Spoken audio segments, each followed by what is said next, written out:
Harry Potter और मायापंछी का समूह बाय जेके रोलिंग। अध्याय 1। डडली पर हमला। गर्मियों के मौसम का अब तक का सबसे गर्म दिन था। प्रिविट ड्राइव के बड़े चौकोर मकानों में उनींदी खामोशी पसरी हुई थी। जो कारें आमतौर पर चमचमाती रहती थीं, वे इस समय पोर्च में धूल खा रही थीं। जो लॉन कभी हरे भरे नजर आते थे, वे इस वक्त सूखे और पीले दिख रहे थे, क्योंकि सूखा पड़ने के कारण होस पाइप के प्रयोग पर पाबंदी लगा दी गई थी। प्रिविट ड्राइव के निवासी आमतौर पर कार धोने और लॉन तराशने के काम में ही जुटे रहते थे। इन कामों से महरूम होने के कारण उन्होंने अपने ठंडे मकानों की छाया में शरण ले ली थी। हवा को आमंत्रित करने के लिए उन्होंने खिड़कियों के पल्ले पूरे खोल रखे थे। हालांकि यह और बात थी कि हवा बिल्कुल भी नहीं चल रही थी। सिर्फ एक ही व्यक्ति बाहर नजर आ रहा था। वह एक किशोर था, जो 4 नंबर के मकान के बगीचे की क्यारी में पीठ के बल लेटा हुआ था। वह लड़का दुबला पतला था। उसके बाल काले थे और उसने चश्मा लगा रखा था। उसका हुलिया अजीब सा था, जैसे वो बहुत ही कम समय में बहुत लंबा हो गया हो। उसकी जीन्स फटी हुई और गंदी थी। उसकी ढीली ढाली टी शर्ट का रंग उड़ चुका था और उसके जूतों के सोल उखड़ रहे थे। वह हैरी पॉटर था। उसका हुलिया पड़ोसियों को रास नहीं आता था, जो यह सोचते थे कि खराब हुलिये वालों को जेल में डाल देना चाहिए। लेकिन आज शाम को हैरी एक बड़ी झाड़ी के पीछे छिपा हुआ था, इसलिए मकान के सामने से गुजरने वाले उसे देख नहीं सकते थे। सच तो यह था कि उसे सिर्फ तभी देखा जा सकता था जब उसके वर्नॉन अंकल या पिटूनिया आंटी अपने लिविंग रूम की खिड़की से सिर बाहर निकालकर नीचे की क्यारी में झांकें। हैरी खुद को शाबाशी दे रहा था कि उसके मन में यहाँ छिपने का बेहतरीन विचार आया। हालांकि कड़क और तपती जमीन पर लेटना बहुत आरामदेह नहीं था, लेकिन इससे फायदा यह था कि कोई भी उसे गुस्से से घूर नहीं रहा था और अपने दांत इतनी जोर से नहीं किटकिटा रहा था कि वह टीवी की न्यूज़ न सुन पाए। जब भी वो अपने अंकल आंटी के साथ लिविंग रूम में बैठकर टीवी न्यूज़ सुनने की कोशिश करता था, तो वे उससे हमेशा भयानक सवाल पूछने लगते थे। लेकिन यहाँ लेटने का फायदा यह था कि कोई भी उससे सवाल नहीं पूछ रहा था। ऐसा लगा जैसे उसके मन की बात खुली खिड़की में से फड़फड़ाती हुई अंदर घुस गई हो, क्योंकि उसी समय हैरी के अंकल वर्नॉन डसली की आवाज़ अचानक सुनाई दी। यह देखकर अच्छा लगा कि अब लड़के ने यहाँ बैठना छोड़ दिया है। वैसे वह है कहाँ? क्या पता, पिटूनिया आंटी ने बिना किसी चिंता से कहा। घर में तो नहीं है। वर्नॉन अंकल गुर्राने लगे। उन्होंने गुस्से से कहा, न्यूज़ देखने चला है। मैं जानना चाहता हूँ कि आखिर वह चाहता क्या है। जैसे किसी सामान्य बच्चे को यह परवाह हो कि न्यूज़ में क्या आ रहा है। डडली को तो पता नहीं होगा कि दुनिया में क्या हो रहा है। मुझे लगता है वह तो यह भी नहीं जानता होगा कि हमारे प्रधानमंत्री कौन है। वैसे भी उसके जैसे लोगों को हमारी न्यूज़ से क्या लेना देना है। वर्नॉन धीरे, पिटूनिया आंटी बोली, खिड़की खुली हुई है। ओह हाँ, सॉरी डियर। डसली दंपत्ति खामोश हो गए। हैरी ने नाश्ते के सामान का विज्ञापन सुनते हुए बाहर देखा कि पड़ोस के विक्टोरिया वॉक में रहने वाली बिल्ली प्रेमी बुढ़िया मिसेस फिक धीरे धीरे चलती हुई पास से गुजर गई। उनकी भ्रुकुटियां तनी हुई थीं और वे कुछ बुदबुदा रही थी। हैरी बहुत खुश हुआ कि वो झाड़ी के पीछे छिपा हुआ था, क्योंकि पिछले कुछ समय से मिसेस फिक जब भी उसे सड़क पर देखती थी, उसे चाय पीने के लिए अपने घर बुलाने लगती थी। वे गली के कोने पर मुड़ने के बाद ओझल हो गई। तभी वर्नॉन अंकल की आवाज खिड़की से दोबारा तैरती हुई बाहर आई। डडली चाय नाश्ते के लिए बाहर गया है। पॉलकिंस क्या गया है? पिटूनिया आंटी ने प्यार से कहा। उसके बहुत सारे दोस्त हैं, सभी उसे बहुत पसंद करते हैं। हैरी बड़ी मुश्किल से अपनी हंसी को रोक पाया। डडली अपने माता पिता को खूब बेवकूफ बना रहा था।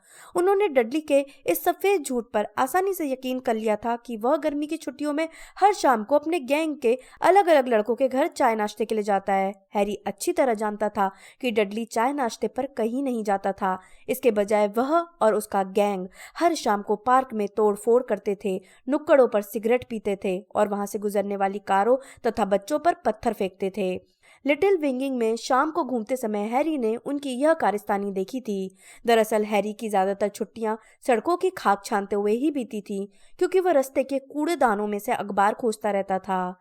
जब 7 बजे की न्यूज़ के शुरू होने का संगीत हैरी के कानों में पहुंचा तो उसके पेट में मरोड़ उठने लगी। शायद 1 महीने के इंतजार के बाद आज रात को उसे सही खबर सुनने को मिल जाएगी। स्पेन के सामान ढोने वालों की हड़ताल दूसरे सप्ताह भी जारी है। इस वजह से बहुत सारे पर्यटक हवाई अड्डे पर फंसे हुए हैं। यह सुनते ही वर्नॉन अंकल घुर्रा कर बोले, मैं तो कहता हूँ उन्हें जिंदगी भर घूमने दो। लेकिन कोई बात नहीं, बाहर क्यारी में हैरी के पेट की मरोड़ ठीक हो गई। अगर कोई बड़ी घटना होती तो वह न्यूज़ में सबसे पहले आती। मौत और तबाही फंसे हुए पर्यटकों से ज़्यादा महत्वपूर्ण होती है।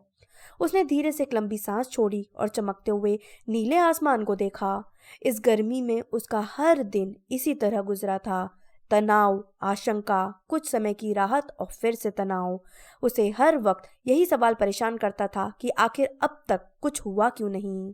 वह न्यूज़ सुनता रहा। उसने सोचा कि शायद कहीं कोई छोटा सुराग छिपा हो जिसके महत्व को मगलू न पहचान पाए हो। कोई अचानक गायब हो गया हो या फिर कोई अजीब दुर्घटना हो गई हो। लेकिन हड़ताल के बाद दक्षिण पूर्व के सूखे की खबर आई, जिसे सुनकर वर्नोन अंकल बोले, मुझे उम्मीद है कि हमारा पड़ोसी यह सुन रहा होगा। वह सुबह 3 बजे उठकर पौधों को चोरी छिपे पानी देता है। फिर एक हेलीकॉप्टर की खबर आई जो सरे के एक खेत में दुर्घटनाग्रस्त होते होते बचा था। इसके बाद एक मशहूर अभिनेत्री के उसके मशहूर पति से तलाक की खबर आई। जैसे हमें उनके घटनिया मामलों में दिलचस्पी है, पिटूनिया आंटी ने नाक चढ़ाते हुए कहा, जो हर पत्रिका में उनके तलाक के बारे में छपी खबरें चटकारे लेकर पढ़ती थीं। हैरी ने शाम के दहकते आसमान की तरफ से अपनी आंखें बंद कर लीं जब समाचार पढ़ने वाली बोली, और अंत में बंगी द बजी ने इस तपती गर्मी से राहत पाने का एक नया तरीका खोज लिया है। बंगी बार्सले के 5 फेदर्स में रहता है और उसने वाटर स्कीइंग सीख ली है। इस बारे में मैरी डॉर्किंस की रिपोर्ट। हैरी ने अपनी आंखें खोली। अगर खबरें वाटर स्कीइंग तक पहुंच गई थी तो अब कोई महत्वपूर्ण खबर नहीं आ सकती। वह करवट बदलकर सावधानी से पेट के बल लेटा। फिर खिड़की के नीचे से रेंगने के लिए वह घुटनों और कोहनियों के बल उठा। वह अभी मुश्किल से 2 इंच ही हिला होगा कि तभी एक साथ कई घटनाएं हुई। खामोशी में एक तेज आवाज गूंजी जैसे किसी बंदूक से गोली चली हो। पोर्च में खड़ी एक कार के नीचे से एक बिल्ली निकली और भागती हुई ओझल हो गई। डसली दंपति के लिविंग रूम से कोई चीखा, किसी ने गुस्से में गाली दी और चीनी मिट्टी के किसी बर्तन के टूटने की आवाज आई। और जैसे हैरी इसी संकेत का इंतजार कर रहा था, वो तेजी से उछलकर खड़ा होने लगा और उसने अपनी जीन्स में से छड़ी इस तरह बाहर निकाली जैसे म्यान में से तलवार निकाल रहा हो। लेकिन इससे पहले कि वो पूरी तरह खड़ा हो पाता, उसके सिर का ऊपरी हिस्सा डसली दंपति की खुली हुई खिड़की से टकरा गया। इससे जो धमाका हुआ उसे सुनकर पिटूनिया आंटी और जोर से चीखने लगी। हैरी को ऐसा लगा जैसे उसके सिर के 2 टुकड़े हो गए हों। उसकी आंखों में आंसू आ गए। डगमगाते हुए उसने सड़क की तरफ देखा। वह जानना चाहता था कि आवाज कहाँ से आई है, लेकिन अभी वो ठीक से खड़ा भी नहीं हो पाया कि तभी 2 बड़े बैगनी हाथ खुली खिड़की से बाहर निकले और उसके गले पर आकर जम गए।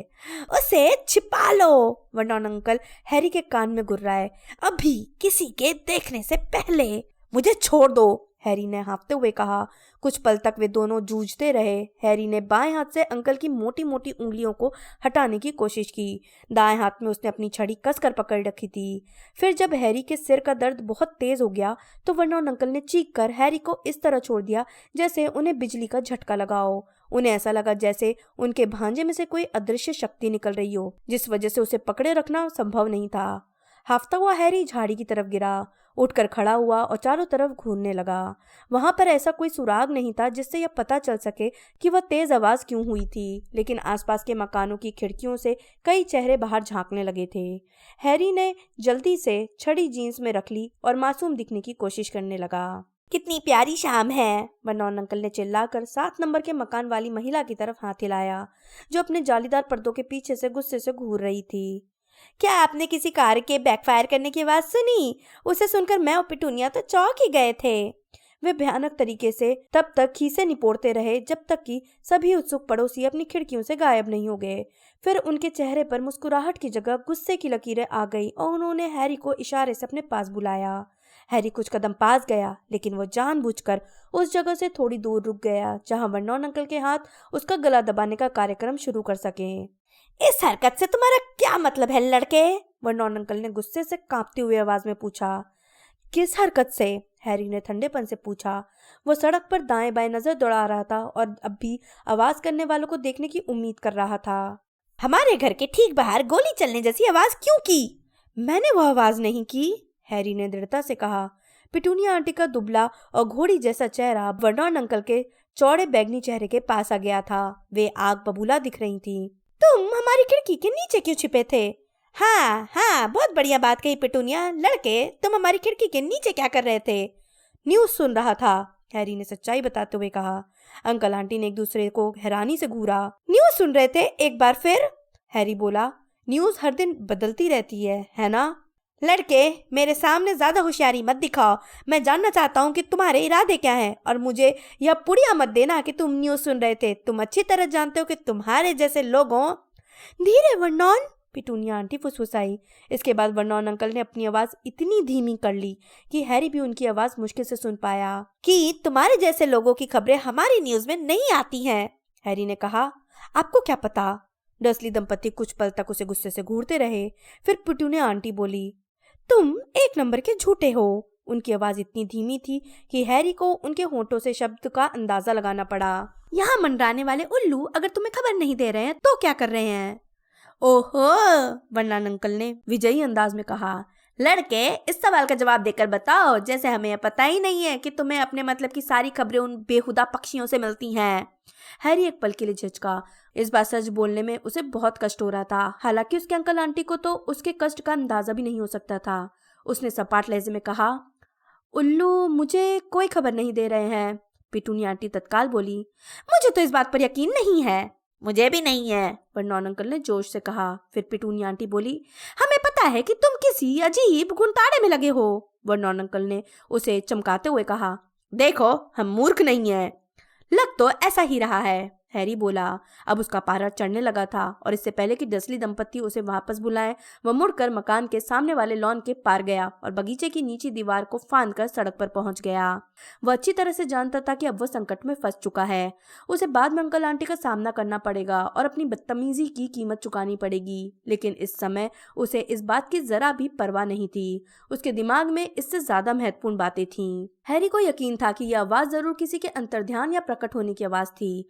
डॉबी नाम का घरेलू जिन हवा में गायब होते समय ऐसी ही आवाज करता था। कहीं डॉबी तो प्रिवेट ड्राइव में नहीं आया था? क्या डॉबी इस वक्त भी उसका पीछा कर रहा होगा?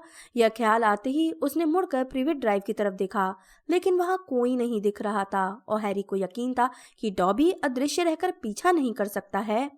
वह सड़क पर चलता रहा। उसे यह पता ही नहीं था कि वह किधर जा रहा था।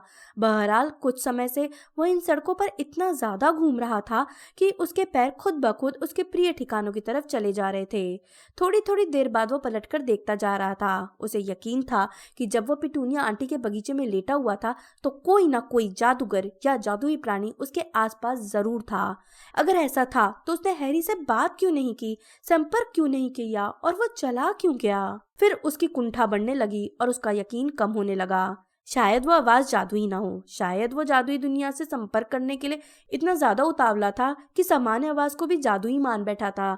क्या वो यकीन के साथ कह सकता था कि वह आवाज पड़ोस के किसी मकान में किसी चीज के टूटने की नहीं थी?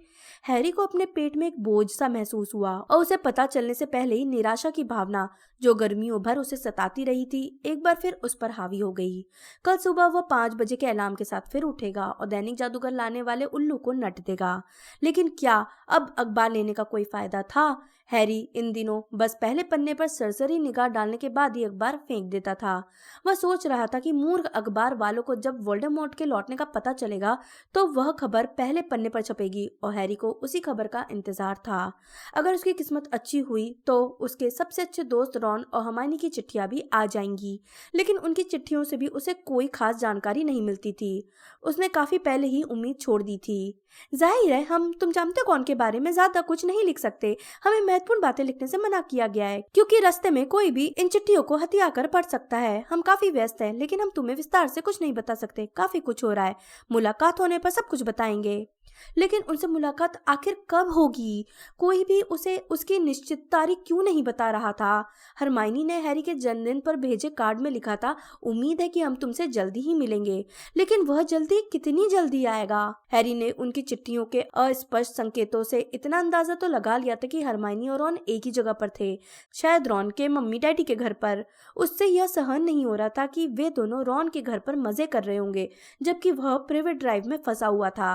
दरअसल उसे उन पर इतना गुस्सा आ रहा था कि उसने हनी ड्यूक्स चॉकलेट के उन दोनों पैकेटों को बिना खोले ही फेंक दिया जो उन्होंने उसके जन्मदिन पर भेजे थे। बाद में वो अपनी इस बेवकूफ़ी पर बड़ा पछताया था क्योंकि उस रात पिटूनिया आंटी ने डिनर में उसे सिर्फ सूखा सलाद दिया था। रॉन और हर्माइनी आखिर किस काम में व्यस्त थे? हैरी क्यों व्यस्त नहीं था? क्या उसने यह साबित नहीं कर दिया था कि वह उनसे ज्यादा बड़े काम कर सकता है? क्या वे लोग भूल गए थे कि उसने कितना कुछ किया है? वही तो कब्रिस्तान में गया था, उसी ने तो सेड्रिक की हत्या होती दिखी थी, उसी को तो कब्र से पत्थर से बांधा गया था और वही तो वोल्डेमॉर्ट के हाथों मरते मरते बचा था। इस बारे में मत सोचो, हैरी ने इन गर्मियों में खुद को 100वीं बार गंभीरता से याद दिलाया। रात को सपने में वो बार बार कब्रिस्तान पहुंच जाता था, बस इतना ही काफी था। दिन में उस घटना को याद करने की कोई जरूरत नहीं थी। वो मैग्नोलिया क्रेसेंट के पास पहुंचकर एक मोड़ पर मुड़ा।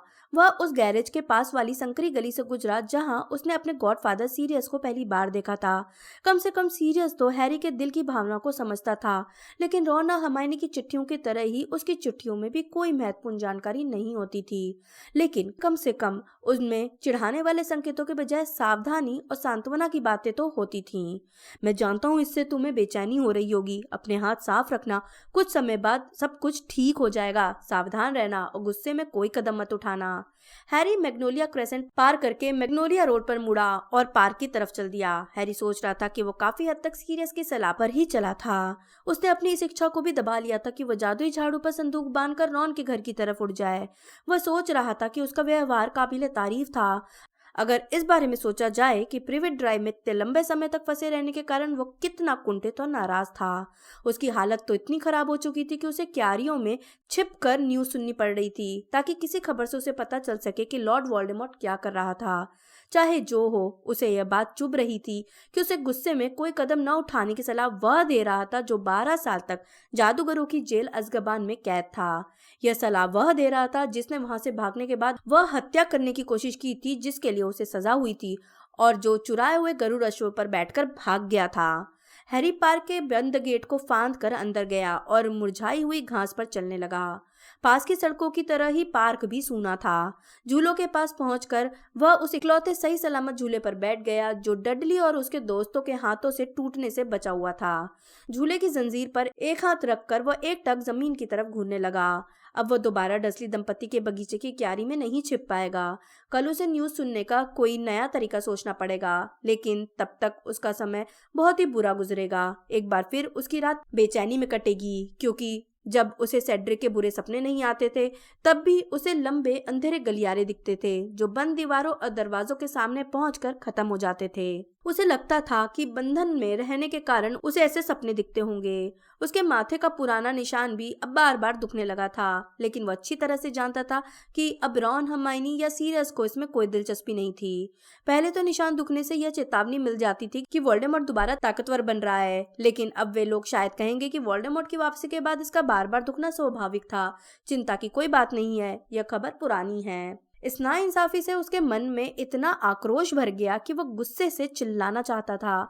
अगर वह नहीं होता तो किसी को भी वोल्डेमॉर्ट के लौटने का पता नहीं चलता, और उसे इसका इनाम यह मिला कि वह पूरे 4 हफ्ते से लिटिल विंगिंग में फंसा हुआ है, जादुई दुनिया से पूरी तरह से कटा हुआ है और वाटर स्कीइंग करने वालों की खबर सुनने के लिए सूखी क्यारियों में लोट लगा रहा है।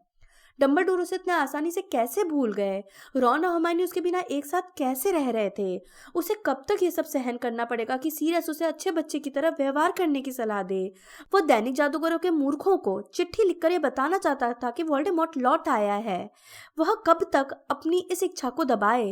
ये गुस्से भरे विचार हैरी के दिमाग में घूमते रहे और उसके पेट में गुस्से की मरोड़ें उठती रहीं। उमस भरी मखमली रात का अंधेरा छाने लगा था। गर्म हवा में सूखी घास की गंध भरी थी और पार्क की रेलिंग के पार सड़क पर जा रही कारों के अलावा किसी तरह की कोई आवाज सुनाई नहीं दे रही थी। उसे यह पता नहीं था कि वह कितनी देर तक झूले पर बैठा रहा।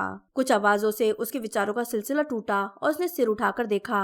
पास वाली सड़कों पर स्ट्रीट लैंप जल चुके थे। उनकी हल्की रोशनी में उसने कुछ लोगों को पार्क के पास से गुजरते हुए देखा।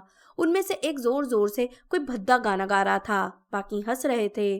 कई महंगे रेसिंग बाइकों की आवाजें आ रही थीं, जिन्हें वे धीरे धीरे चला रहे थे। हैरी उन लोगों को जानता था। सबसे आगे वाला लड़का बेशक उसका मौसेरा भाई डडली डर्सली था, जो अपने वफादार गैंग के साथ घर की तरफ जा रहा था। डडली पहले जितना ही मोटा था, लेकिन 1 साल की डाइटिंग और एक नई प्रतिभा के उदय के कारण उसके शरीर में काफी बदलाव हो गया था, जैसा वर्नॉन अंकल हर सुनने वाले को खुशी खुशी बताते थे। डडली हाल ही में साउथ ईस्ट का junior heavyweight inter school boxing champion बन गया था। वर्नॉन अंकल बॉक्सिंग को शानदार खेल कहने लगे थे। इसकी वजह से डडली पुराने स्कूल के उन दिनों से भी भयानक दिखने लगा था जब वह हैरी को अपना मुक्के का निशाना बनाता था। अब हैरी को अपने कजिन से जरा भी डर नहीं लगता था, लेकिन फिर भी वो डडली के बॉक्सिंग चैंपियन बनने की खबर सुनकर खुश नहीं हुआ। पड़ोस के सभी बच्चे डडली से डरते थे।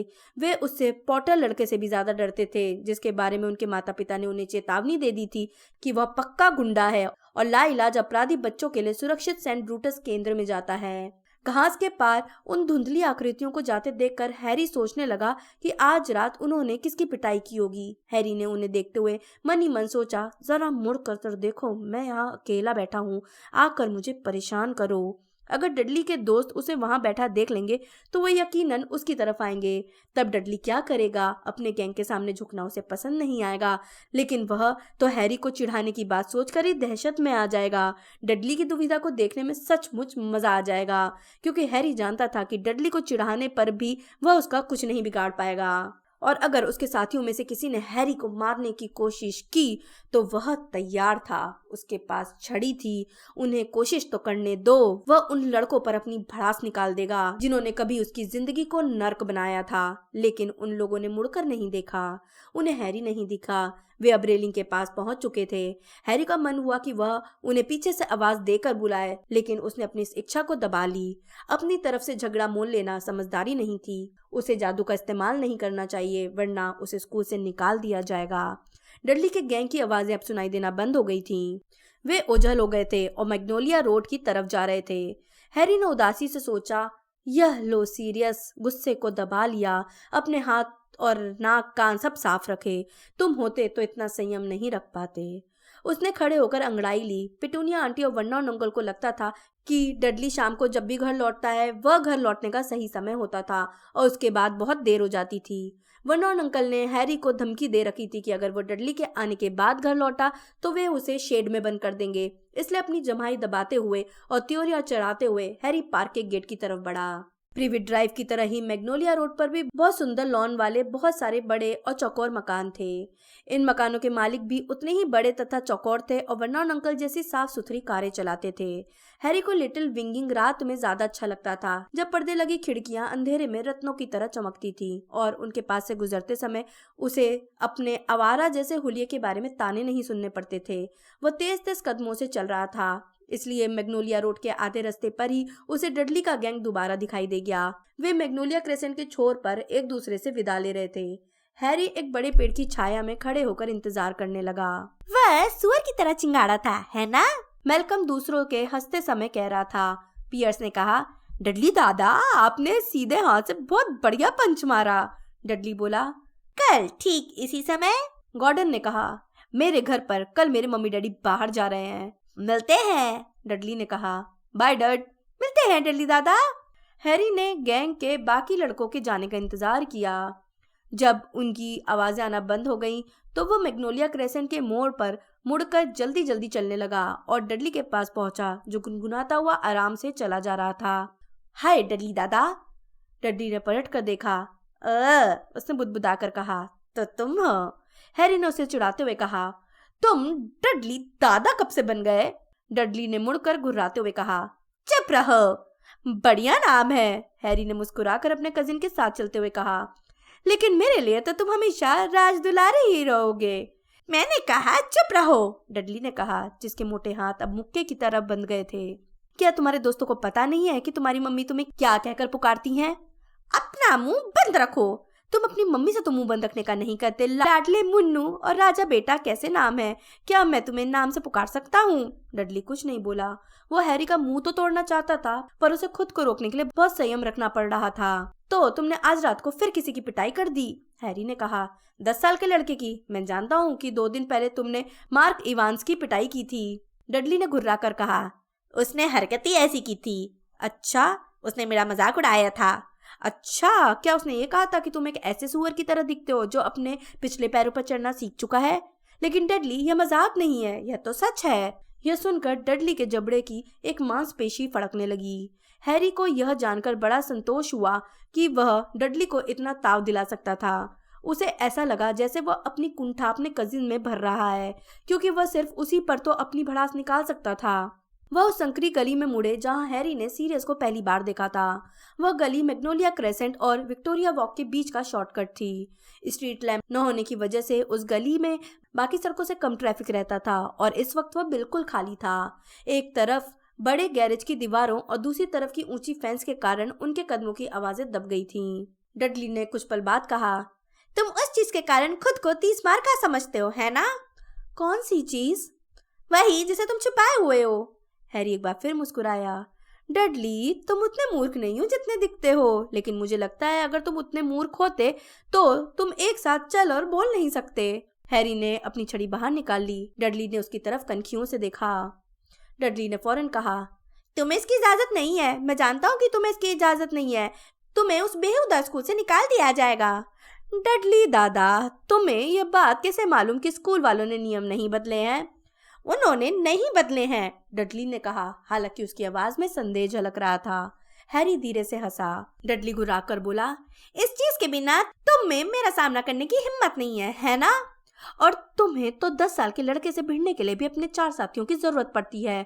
तुम उस बॉक्सिंग चैंपियनशिप की डींगे हाँकते रहते हो। तुम्हारा विरोध कितना बड़ा था? 7 साल का? 8 साल का? डडली ने कहा, तुम्हारी जानकारी के लिए बता दो कि वह 16 साल का था। यही नहीं, मुझसे मुकाबला करने के बाद वह 20 मिनट तक बेहोश पड़ा रहा और उसका वजन तुमसे 2 गुना होगा। तुम रुको तो सही, मैं डैडी को बताता हूँ कि तुमने वह चीज बाहर निकाली थी। अच्छा, आप डैडी के पास भाग रहे हो? क्या छोटा बॉक्सिंग चैंपियन बुरे हैरी की छड़ी से डर गया? डडली ने व्यंग करते हुए कहा, रात का तुम्हारी बहादुरी कहाँ चली जाती है? इस समय रात है लाडले मुन्नू। जब चारों तरफ इस तरह का अंधेरा छा जाता है तो लोग बाग इसे रात कहते हैं। डडली ने गुर्राकर कहा, मेरा मतलब है सोने के बाद। डडली ने चलना बंद कर दिया। हैरी भी रुककर अपने कजिन को घूरने लगा। उसे डडली के बड़े थोबड़े की जितनी भी झलक दिखी उससे यह साफ जाहिर था कि उस पर अजीब सा विजयी अंदाज था। हैरी ने हैरानी से पूछा, तुम्हारा क्या मतलब है? सोते समय मेरी बहादुरी कहाँ चली जाती है? मैं किस चीज से डरूंगा? तकियों से? डडली हाँफते हुए बोला, मैंने कल रात को तुम्हारी आवाज सुनी थी। तुम नींद में बड़बड़ा रहे थे और सिसक रहे थे। तुम्हारा क्या मतलब है? हैरी ने दोबारा पूछा, लेकिन उसके पेट में एक ठंडी लहर दौड़ गई थी। पिछली रात को एक बार फिर से वो कब्रिस्तान का सपना देख रहा था। डडली ने कुत्ते की तरह कर्कशता से हंसने के बाद तीखी सुबकती आवाज में हैरी की नकल करते हुए कहा, सेड्रिक को मत मारो, सेड्रिक को मत मारो। ये सेड्रिक कौन है? तुम्हारा बॉयफ्रेंड? तुम झूठ बोल रहे हो। हैरी ने कह तो दिया, लेकिन उसका मुंह सूख गया। वह जानता था कि डडली झूठ नहीं बोल रहा था। उसे सेड्रिक के बारे में कैसे पता चल सकता था? डैडी, मेरी मदद करो। डैडी, वो मुझे मारने वाला है। डैडी, बचाओ। चुप रहो, हैरी ने धीरे से कहा। डडली, मैं तुम्हें चेतावनी दे रहा हूँ, चुप हो जाओ। मेरी मदद करो डैडी। मम्मी, मेरी मदद करो। उसने सेड्रिक को मार डाला है। डैडी, मेरी मदद करो। वो मुझे भी। उस चीज को तुम मेरी तरफ मत तानो। डडली गली की दीवार से सट गया। हैरी की छड़ी डडली के सीने की तरफ तनी हुई थी। हैरी के खून में डडली के प्रति 14 साल की नफरत उबलने लगी। वह इस वक्त डडली पर प्रहार करना चाहता था, उस पर किसी मंत्र से वार करना चाहता था ताकि वह कीड़े मकोड़े की तरह रेंगता हुआ घर जाए, वह गूंगा हो जाए, उसके चेहरे पर मुहासे उगाए। इस बात का जिक्र दोबारा मत करना, हैरी गुर्राया। तुम मेरी बात समझ गए? उस चीज को दूसरी तरफ करो। मैंने पूछा, तुम मेरी बात समझ गए? उस चीज को दूसरी तरफ करो। तुम मेरी बात समझ गए? उस चीज को दूसरी तरफ। डडली की सांस अजीब तरीके से टूट गई, जैसे किसी ने उस पर अचानक ठंडा पानी डाल दिया हो। रात को कुछ हो गया था। सितारों से भरा नीला आसमान अचानक काला हो गया था। सितारे, चांद और गली के दोनों सिरों के धुंधले स्ट्रीट लैंप अब गायब हो गए थे। पेड़ों की सरसराहट और कारों की दूर से आती आवाजें अब सुनाई देना बंद हो गई थीं। अचानक बहुत ठंडक हो गई थी। अब उनके चारों तरफ अंधेरा और सन्नाटा छा गया था, जैसे किसी भीम का हाथ ने पूरी गली पर मोटी बर्फीली चादर डालकर उन्हें अंधा कर दिया हो। एक पल के लिए तो हैरी ने सोचा कि उसने अनजाने में ही जादू कर दिया था, लेकिन वह ऐसा न करने के लिए पूरी शक्ति से संघर्ष कर रहा था। फिर उसके दिमाग में एक तर्कपूर्ण विचार आया, जिससे वह होश में आ गया। उसके पास सितारों को गायब करने की शक्ति नहीं थी। उसने अपना सिर घुमाकर देखने की कोशिश की, लेकिन अंधेरा चारों तरफ किसी पर्दे की तरह कायम था। हैरी को डडली की दहशत भरी आवाज सुनाई दी। तुम ये क्या कर रहे हो? इसे बंद करो। मैं कुछ नहीं कर रहा हूँ, चुप हो रहो और हिला मत। मुझे कुछ नहीं दिख रहा है, मैं अंधा अंधा हो गया हूँ। मैंने कहा चुप रहो। हैरी ने उसी जगह खड़े खड़े अपनी आंखें दाएं बाएं घुमाई। ठंड इतनी ज्यादा थी कि वो ऊपर से नीचे तक कांपने लगा। उसके हाथों के रोए खड़े हो गए और उसकी गर्दन के पीछे के बाल भी। उसने अपनी आंखें फाड़ फाड़ कर चारों तरफ देखा, लेकिन उसे कुछ नजर नहीं आया। यह असंभव था। वे यहाँ नहीं आ सकते, लिटिल विंगिंग में तो नहीं। उसने अपने कानों पर जोर डाला। दिखने से पहले उसे उनकी आवाज सुनाई दे जाएगी। मैं डैडी को बताऊंगा, डडली सुबकते हुए बोला। तुम कहाँ हो? वो तुम क्या कर रहे हो? जरा चुप रहो, हैरी ने फुसफुसा कर कहा। मैं सुनने की कोशिश, लेकिन वह चुप हो गया। उसे वह चीज सुनाई दे गई थी जिसका उसे डर था। उनके अलावा भी गली में कोई था जो लंबी घरघराती खड़खड़ाती सांस अंदर खींच रहा था। हैरी को दहशत का भयानक झटका लगा और वह ठंडी हवा में कांपने लगा। इसे बंद करो, इसे बंद करो, मैं देखो तुम्हें मुक्का मार दूंगा, मैं सच कह रहा हूं, मैं मुक्का मार दूंगा। डडली चुप। धम। हैरी के सिर पर एक मुक्का पड़ा और उसके पैर जमीन से उठ गए। उसकी आंखों के सामने सितारे चमकने लगे। 1 घंटे में दूसरी बार हैरी को ऐसा लगा जैसे उसके सिर के 2 टुकड़े हो गए हों। अगले ही पल वह धड़ाम से जमीन पर गिर गया और छड़ी उसके हाथ से छूट गई। हैरी चिल्लाया, डडली बेवकूफ कहीं के। दर्द के कारण उसकी आंखों में आंसू आ गए थे, लेकिन वो अपने हाथ पैर के बल चलते हुए अंधेरे में अपनी छड़ी ढूंढने की कोशिश करने लगा। उसे डडली के चलने की आवाज आ रही थी, जो लड़खड़ाता हुआ गली में आगे जा रहा था। डडली लौट आओ, तुम सीधे उसी की तरफ जा रहे हो। एक भयानक चीख सुनाई दी और डडली के कदमों की आहट रुक गई।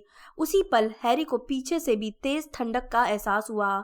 इसका एक ही मतलब हो सकता था, वे एक से ज्यादा हैं।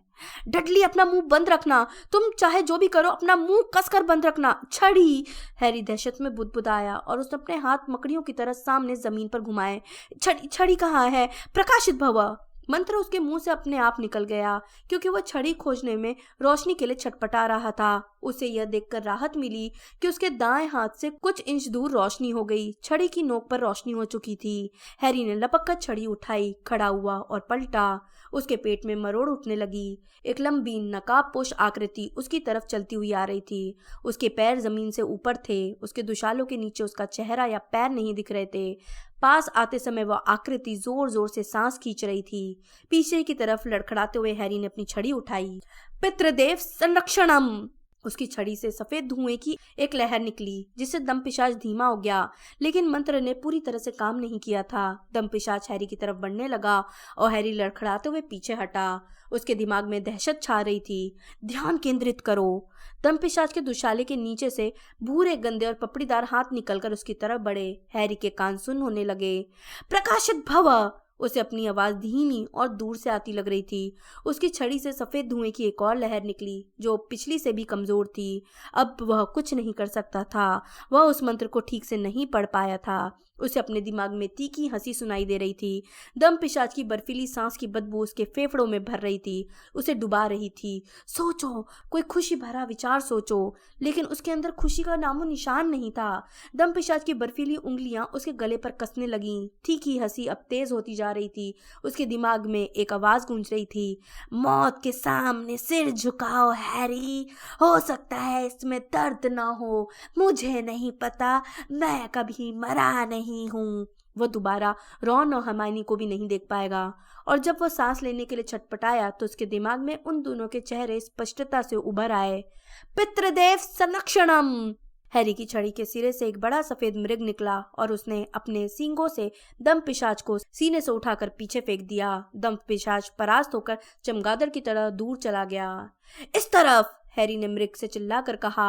अपनी प्रकाशित छड़ी को ऊपर थामकर वो गली में आगे की तरफ भागा। Dudley, Dudley. मुश्किल से 10-12 कदम भागते के बाद ही वो वहां पहुंच गया। डडली जमीन पर पड़ा हुआ था और उसने दोनों हाथों से अपना मुंह कसकर ढक रखा था। दूसरा दमपिशाच उस पर झुका हुआ था और अपने चिपचिपे हाथों से डडली की कलाइयों को जकड़े हुए था। वह धीरे धीरे प्यार से डडली के हाथों को हटा रहा था और अपने नकाब वाले सिर को डडली के चेहरे की तरफ इस तरह झुका रहा था जैसे उसे चूमने वाला हो। हैरी गरजा। उस पर हमला करो। सफेद मृग तेजी से झपट कर उस तरफ चल दिया।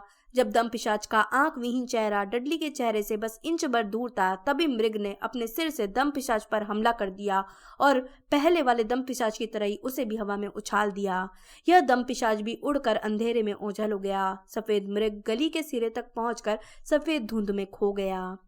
चांद, सितारे और स्ट्रीट लैंप दोबारा नजर आने लगे। गली में गर्म हवा फिर से बहने लगी। एक बार फिर पास वाले बगीचे में लगे पेड़ सरसराने लगे और मैग्नोलिया क्रेसेंट पर चलने वाली कारों की धीमी आवाजें सुनाई देने लगीं। हैरी अब भी स्तब्ध था। सामान्य स्थिति में लौटते समय उसकी सभी इंद्रियां फड़क रही थी। एक पल बाद उसे महसूस हुआ कि उसकी टी शर्ट उसके शरीर से चिपकी हुई थी। वह पसीने में नहा गया था। अभी अभी जो हुआ था उसे उस पर यकीन नहीं हो रहा था। दम पिशाच यहाँ आए थे, लिटिल विंगिंग में। डडली सुबकता और कांपता हुआ जमीन पर लेटा था। हैरी झुककर देखने लगा कि क्या डडली उठकर खड़ा हो सकता है, लेकिन तभी उसे पीछे से भागते हुए कदमों की आवाज आई। बिना सोचे समझे उसने अपनी छड़ी दोबारा उठा ली और मुकाबला करने के लिए तैयार हो गया।